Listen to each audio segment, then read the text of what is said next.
When I learned my first life lesson, I was just 4 years old.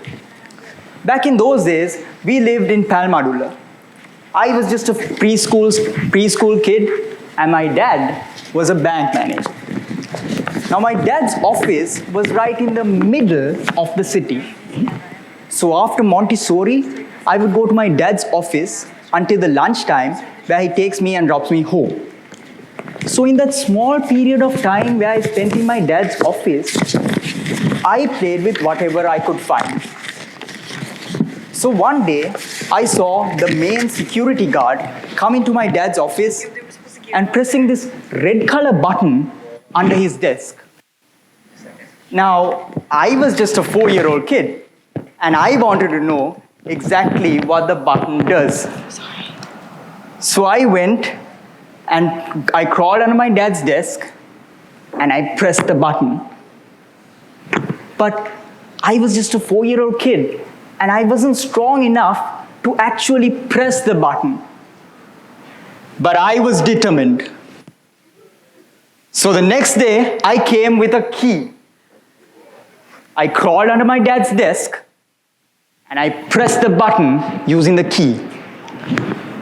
It actually got pressed. But nothing happened. I mean, come on, I was expecting something like an alarm to ring. Nothing happened. A few minutes later, when I looked outside, I saw that all the cars were stopped. Nothing was moving. There were policemen pointing guns at every single place you could see.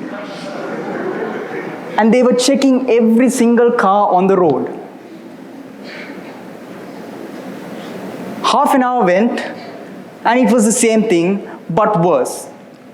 Now the traffic block was miles long. The road from Palmadula to Colombo, the road to Ambalipitia and Balangoda, all were blocked. Nothing was moving. So a few minutes later, some policemen came and spoke to my dad and to the head security guard, and then they scolded me and left. Now, I was just a 4-year-old kid and I didn't understand anything that happened. But after years of my parents repeatedly telling me the story, I figured out exactly what happened. That red color button, it informs the policeman in the police station that there is a possible robbery.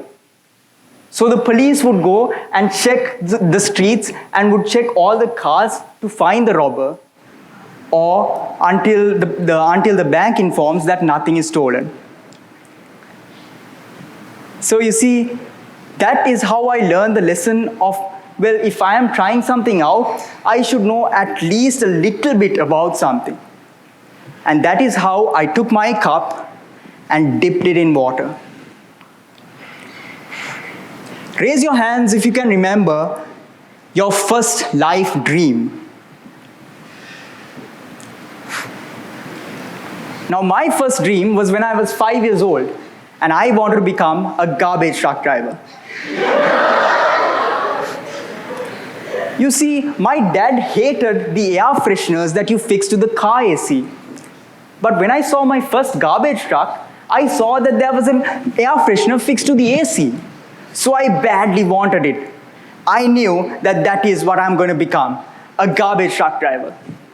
I went and told that to my mom. My mom said, "Yes, Puta, that would smell very good inside." Now, we all know that she meant it in sarcasm, but I took it seriously, because come on, I was just 5 years old. This thought was strengthened even more when some visitors came to our house. My mom said, "This guy wants to become a garbage truck driver." That auntie looked at me and said, "Yes, Puta, that would smell very good inside." So I actually wanted to become a garbage truck driver. Months passed by and I still had the dream. My parents decided, okay, we have to do something about this. So my dad, one day, when the garbage truck driver came, he asked me to make me sit next to him and asked the driver to go down the lane and come back. I went down the lane and I came back to figure out that it smells absolutely horrible inside. So that day I let go of my dream of becoming a garbage truck driver. And that is how my dad took the water and poured it into my cup. Ladies and gentlemen, those two lessons which I learned when I was 5 years old have stayed with me for more than a decade. When I learned that lesson of knowing something before doing it in Palmadula,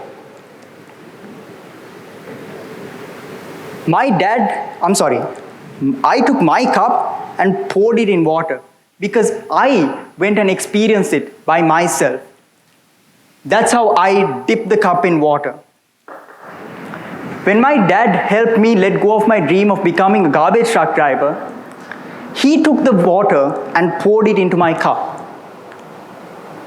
But if someone decided to teach it to me without making me experience it, that would be like taking this spoon